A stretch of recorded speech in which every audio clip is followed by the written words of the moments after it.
너는 말씀을 전파하라. 때를 얻든지 못 얻든지 항상 힘쓰라라고 말합니다. 하나님께서 우리에게 주신 이 전도의 사명은요, 우리가 언제 어떤 사람을 만나게 하실지 모른다는 거예요. 때가 없다는 겁니다. 전도는 방학이 없습니다.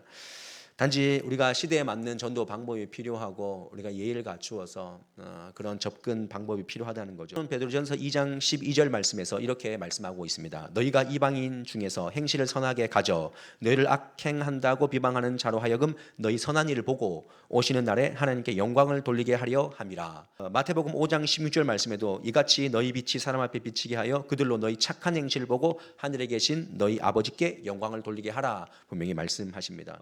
베드로전서 1장 15절 말씀에 보시면 오직 너희를 부르신 거룩한 이처럼 너희도 모든 행실에 거룩한 자가 되라. 전도는 말로 하는 것이 아니라 삶으로 하는 것이다 라고 분명히 말씀합니다. 물론 말로 하는 거 중요합니다. 그런 은사도 필요합니다. 근데 우리가 복음을 보여줘야 된다는 것입니다. 그래서 우리의 영적 체질이 좀 전도 체질로 내가 전도해야 되는 사람이라는 것을 잊어버리고 사는 이런 마음들을 다시 한번 회복해야 된다는 것. 그래서 오늘 우리는 전도 체질로 바꾸기 위해서 우리의 영적 체질을 전도 체질로 바꾸기 위해서 어떤 노력이 필요한가? 첫 번째로 전도할 마음을 갖는 것. 우리가 복음을 증거할 사람이라는 것을 인식하는 것이 굉장히 중요합니다. 4장 5절 말씀에 이런 말씀이 있습니다. 전도자의 일을 하며 내 직무를 다하라. 네가 전도자의 삶을 살아야 된다라고 분명히 인식하게 해주시는 것이죠.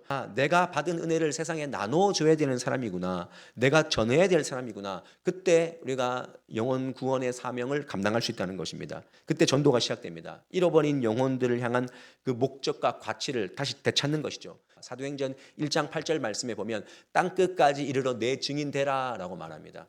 영역을 계속 넓혀 확장해 가면서 땅끝까지 이르러 내 증인이 되라 라고 말씀하시죠. 두 번째로 전도 체질로 살기 위해서는요, 칭찬받는 삶을 살도록 노력해야 된다는 것입니다. 디모데후서 4장 2절 말씀 보면 너는 말씀을 전파하라. 때를 얻든지 못 얻든지 항상 힘쓰라. 그 다음 말씀에 범사의 오래 참음과 가르침으로 경책하며 경계하며 권하라 그랬습니다. 사도행전 2장 47절 말씀에 분명히 말씀했습니다. 하나님을 찬미하며 또 온 백성에게 칭송을 받으니 주께서 구원받는 사람을 날마다 더하게 하시리라.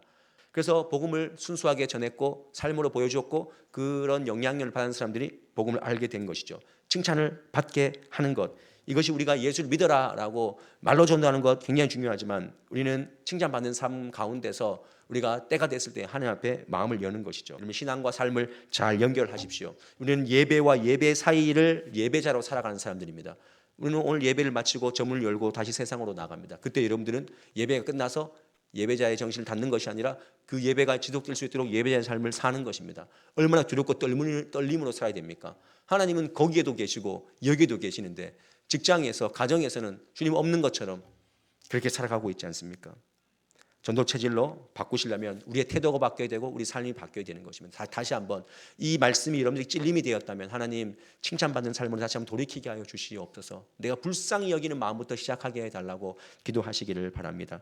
마지막으로 전도 체질로 살아가기 위해서는요, 한 사람을 향한 마음이 있어야 한다는 것입니다. 하나님께서 우리 인간을 얻고자 하기 위해서 예수를 버리셨습니다. 한 가지 이유입니다. 얻고자 하기 위해서. 그래서 사도 바울은 고린도전서 9장 19절부터 23절까지 말씀을 쭉 읽어보면 거기 말씀 보면 얻고자 합니다. 이런 말씀이 굉장히 많이 있습니다. 바울의 열심의 결론은 한 가지입니다. 아무쪼록 한 사람이라도 구원하기 위해서.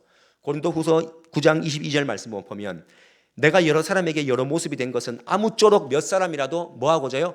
구원하고자 합니다 라고 말합니다. 자신을 낮추고 상대방 입장에서 바라보고 그래서 물질도 쓰고 시간도 쓰고 마음 쓰고 애쓰고 예수님 우리를 위해서 죽으셨는데 바울은 그걸 위해서 매맞기도 하고 갇히기도 하고 헐벗기도 하고 굶주기도 하고 그렇게 살았는데 이 다른 사람을 공감하고 그 얻고자 하는 마음으로 내려가는 마음이 굉장히 중요하죠. 전도 가운데서 그 역사가 일어난다는 것을 분명히 알고 나가자는 거예요. 하나님의 강력한 능력을 체험하는 그 사역은요, 영혼을 구원하는 것입니다. 여러분들 우리가 다니엘서 12장 3절 말씀에 우리에게 정말 마지막으로 주시는 이 말씀을 우리가 좀 받았으면 좋겠는데 지혜 있는 자는 궁창의 빛과 같이 빛날 것이요 많은 사람을 옳은 대로 돌아오게 한 자는 별과 같이 영원토록 빛나리라. 예, 영원토록 빛나게 해주시는 것이 우리의 하나님께서 우리에게 주신 그 영적 체질, 그 전도 체질로 살아가는 그 삶인 줄 믿습니다. 우리 전도 체질이 된 우리